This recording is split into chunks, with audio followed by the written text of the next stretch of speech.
It is 0119 hours local time on November 1, 2025, just 180 nautical miles southeast of the Spratly Islands, above the highly contested maritime lanes of the South China Sea. The USS Gerald R. Ford Carrier Strike Group, a formation centered on the lead ship of the newest class of nuclear-powered aircraft carriers, is maintaining a continuous freedom of navigation and air policing posture. Its escort screen, comprised of the Arleigh Burke-class Aegis destroyers USS Stockdale, USS Preble, USS Chung Hoon, and USS Fitzgerald, is slicing through calm black water, a scene of routine strategic deterrence in a region defined by high-stakes geopolitical tension. The analytical goal of this narrative is to dissect the technical and procedural response of a U.S. Navy carrier strike group to an unprecedented autonomous subsurface threat, focusing exclusively on sensor capability, tactical maneuvering, and adherence to rules of engagement during a non-compliant military interaction. This examination will move beyond simple narrative to analyze the decision cycle under extreme temporal and informational duress, prioritizing the interplay between human command and automated systems in a rapidly evolving three-dimensional battlespace. The Carrier Strike Group's mission is explicitly air and sea policing, to ensure uninterrupted global commerce through these vital international waterways, which are critical supply arteries for nearly half the world's seaborne trade. This is not a combat deployment, but a presence operation intended to stabilize a tense environment, a calculated display of forward naval power. The Carrier's Combat Information Center, or CIC, maintains a high state of readiness, monitoring all surface and subsurface contacts within its extensive AN-SPY-6V1 air and missile defense radar envelope. However, the immediate threat that materializes is not airborne or a traditional surface combatant. It begins with a sudden, drastic, and highly complex change in the sonar picture, the kind of rapid sensor proliferation that instantly shifts a routine watch into a major threat escalation. The faint, fast-moving contacts are identified as a concentrated swarm of unmanned underwater vehicles, or UUVs, designated UUV-180. These approximately 6.5-meter-long automated underwater systems, each weighing about 2 metric tons and engineered for high-speed, quiet transit, carry a specialized shaped charge payload designed to compromise a ship's hull integrity and internal compartmentation. The operational geometry is clear. A single UUV is an actionable threat. 10 can severely damage an escort, and a coordinated swarm numbering in the hundreds hitting simultaneously presents a viable mission kill risk to the $13 billion supercarrier without the launch of a single kinetic anti-ship missile. The operational decision immediately facing the strike group commander is not whether to engage, but how to deploy layered anti-submarine warfare defenses against a numerically overwhelming, low-signature, and potentially adaptive autonomous threat, a tactical scenario naval doctrine is only now fully addressing. The sheer density of the incoming attack mandates an immediate shift from passive monitoring to aggressive active deterrence. The high alert status is officially declared just before 0130 hours, with the entire strike group immediately implementing Level 1 defense posture, the highest state of readiness. Inside the Ford CIC, the integrated AN-SQQ-89V15 anti-submarine warfare combat system is immediately taxed as sonar teams struggle to resolve hundreds of fast returns darting below the thermocline, the acoustic layer boundary where sound velocity changes drastically. The destroyers, designed to operate as a defensive ring, reduce their track spacing to create an optimized layered defense, effectively turning the 5 ships into a single mobile fortress designed to absorb kinetic energy and protect the high-value unit. The tactical why of this maneuver is to present a continuous, hard target barrier, forcing the incoming UUV-180 swarm to expend energy and navigate through the densest part of the defensive screen, maximizing the effectiveness of close-in weapons systems. The commander orders the immediate launch of 2 MH-60R Seahawk anti-submarine helicopters, equipped with dipping sonars, to expand the sensor perimeter beyond the hull-mounted arrays and provide over-the-horizon tracking. Their AN/AQS-22 airborne low-frequency sonar systems confirm the swarm's structure. 387 distinct units approaching from converging vectors, highlighting a complex, networked command architecture, a clear signal that the engagement is against a single intelligent entity, not just individual drones. The USS Stockdale initiates the first counter-engagement, not with depth charges, which are inherently indiscriminate, but with Mark 54 lightweight torpedoes, targeting the densest contact clusters in the deep water. The choice of the Mark 54 is deliberate. Its sophisticated digital homing system and substantial blast radius are intended to maximize the disruption of the centralized command signature that is coordinating the swarm's movement. Initial detonations carve shock rings through the water, resulting in verified destruction of several dozen forward UUVs. However, the autonomous nature of the swarm becomes instantly evident. For every loss, the remaining units adapt, shifting formations without breaking their approach tempo, a clear signature of machine learning in action. The USS Preble then executes a layered counterfire, launching RUM-139 vertical launch ASROC anti-submarine missiles, which deliver an anti-submarine payload, either a torpedo or depth charge, at extended range, creating a pattern of large underwater explosions that temporarily disrupt the swarm's forward momentum and scatter its outer edges. This is a classic saturation tactic, designed to overload the enemy's command network's ability to process and reroute its units.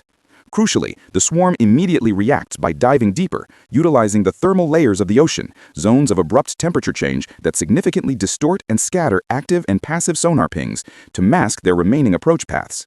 This environmental countermeasure forces the strike group to switch emphasis from active to passive sonar analysis, complicating tracking immensely.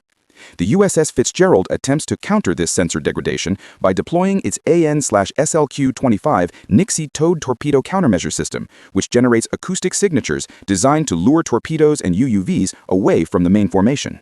While partially successful, the swarm's networked intelligence quickly discriminates between the ship's true signature and the decoy's generic signature, rendering the countermeasure increasingly ineffective as the engagement continues. The carrier itself, meanwhile, launches two FA-18E/F Super Hornets armed with Mark 50 torpedoes, a decisive escalation of kinetic engagement designed to strike at range outside the inner ring. These aircraft are guided by the strike group's fused sensor data, allowing them to precisely target the high-value command signature nodes detected near the surface, scoring multiple confirmed kills that finally introduce a measurable reduction in the swarm's coordinated pressure and tempo. The first wave, though costly in ordnance, is momentarily disrupted.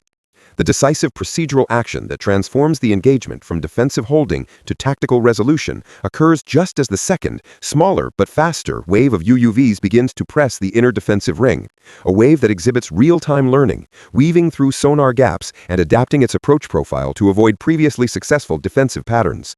The turning point is an analytical breakthrough in the Ford CIC, facilitated by the Aegis combat system's ability to fuse disparate sensor data into a coherent threat picture. As the second wave hits, a newly identified, smaller variant of the UUV-18-0 drone is observed riding the turbulent wake of the USS Stockdale, exploiting the acoustic void created by the ship's own high-speed propeller cavitation, a deliberate tactical choice that bypasses the hull-mounted sonar entirely. This maneuver, coupled with the swarm's intermittent jamming and mimicry of friendly signals, which includes using pre-programmed sonar echoes to create false targets, forces the commander to acknowledge that the system is learning faster than the human-crewed defense can adapt. This accelerated adaptive learning cycle is the critical threat.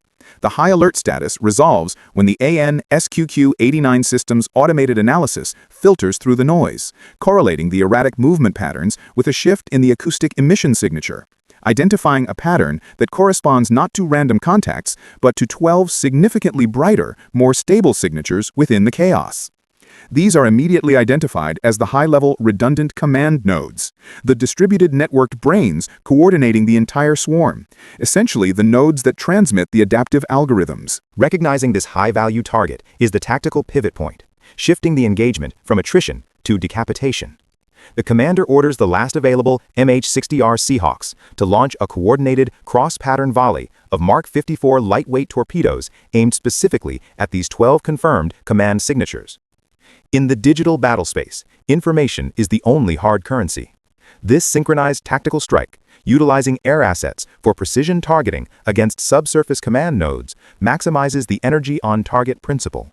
The simultaneous destruction of these primary command nodes immediately disrupts the swarm's networked intelligence, leading to the rapid decay of coordinated movement and the ultimate dissipation of the threat as the remaining UUVs revert to pre-programmed non-adaptive transit patterns or simply become non-compliant debris.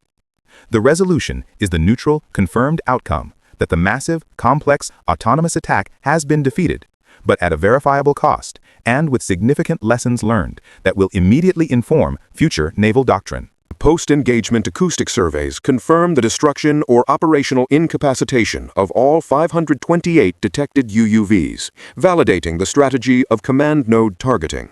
The strike group survives, but the USS Fitzgerald sustained verified damage. 3 UUV impacts leading to compartment flooding in sections 2 and 3, and a temporary loss of speed and sensor functionality. The USS Stockdale suffered propulsion damage due to a near-miss detonation near its propeller shaft, highlighting the vulnerability of propulsion trains to subsurface kinetic effects. The lesson is unequivocal. Layered, distributed defenses, incorporating fixed-wing aircraft, rotary-wing assets, and multiple surface ship kinetic interceptors can defeat a major autonomous subsurface swarm attack.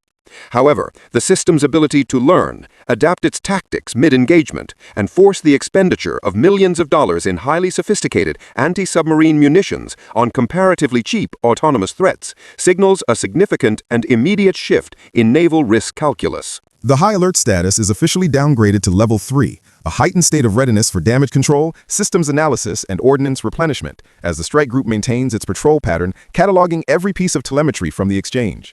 The high-level strategic takeaway from this unprecedented engagement underscores the immediate and irreversible shift toward integrated, multi-domain autonomous warfare at sea, demanding a complete reevaluation of the cost-per-kill ratio for anti-submarine weapons. The human element, the commander's critical decision, informed by superior sensor-fused data to target the command network rather than simply destroy individual units, proved decisive against a mathematically overwhelming force. Yet the fact that an inexpensive, rapidly deployable autonomous system forced the expenditure of nearly an entire strike group's anti-submarine magazine and resulted in combat damage to a frontline destroyer confirms that the future of naval deterrence rests not merely on the size of the platform, but on the sophistication of its sensor fusion algorithms and counter-swarm protocols.